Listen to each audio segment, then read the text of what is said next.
పచ్చడి మీకు చూపించబోతున్నానండి. ఇది మంచి సీజన్ కాబట్టి మామిడికాయ పచ్చడికి.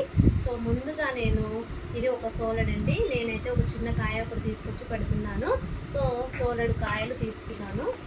మనము సోలెడు కాయలు తీసుకున్నప్పుడు దీనికి గిద్దెడు ఉప్పు, గిద్దెడు కారం పడుతుందండి. సో నేనైతే గిద్దెడికి కొంచెం తక్కువగా ఉప్పు తీసుకున్నాను. తర్వాత గిద్దెడు కారం తీసుకోవాలండి.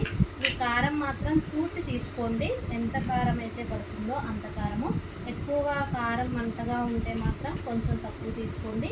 మాదైతే కారం ఎక్కువగా ఘాట్ లేదు కాబట్టి నేనైతే గిద్దెడు కారం తీసుకుంటున్నానండి.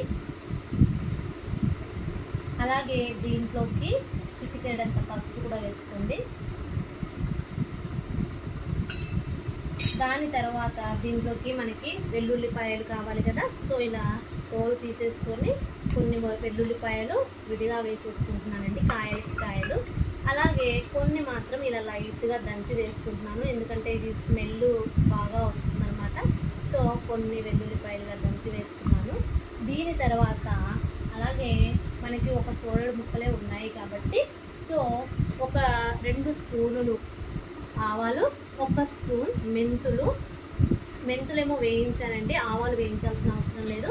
1 స్పూన్ మెంతులు వేయించి తీసుకోవాలి. అలాగే 2 స్పూన్లు ఆవాలు మెత్తగా ఇలా మిక్సీ పట్టేసుకొని ఇది మొత్తం కూడా మనం దీంట్లో వేసుకుందాము. దాని తర్వాత కాచి శనగ నూనె తీసుకున్నానండి నేనైతే. ఈ శనగ నూనెని కాచి చల్లార్చిన నూనె. సో ముందుగా ఇదంతా కూడా కలిపేసుకున్నాము. ఇలా మొత్తం కలిపేసుకుంటే ముక్కలకి బాగా ఉప్పు, కారము, ఈ వెల్లుల్లిపాయ ఫ్లేవర్ కూడా మొత్తం ముక్కలకి బాగా పడుతుందండి.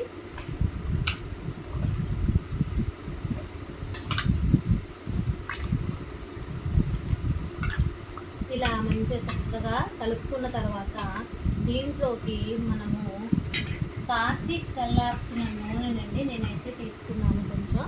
ఇది కాచిన చల్లార్చిన నూనె, నువ్వుల నూనె తీసుకున్నాను. నువ్వుల నూనె అయితే నువ్వుల నూనె, శనగ నూనె అయితే శనగ నూనె. నేనైతే శనగ నూనె తీసుకున్నానండి.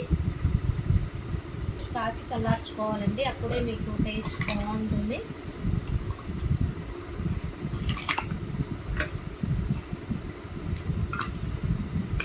సో ఇలా తీసుకున్న తర్వాత మనకి ఇంకా ఆయిల్ పడుతుంది కాబట్టి కొంతమంది అయితే ఆయిల్ మొత్తం ఇప్పుడే కలిపేసేసుకుంటారండి. కొంతమంది ఏమో 3 days తర్వాత ఆయిల్ కలుపుకుంటారు. నేనైతే ఆయిల్ మొత్తం కూడా ఇప్పుడే కలిపేసుకుంటున్నాను.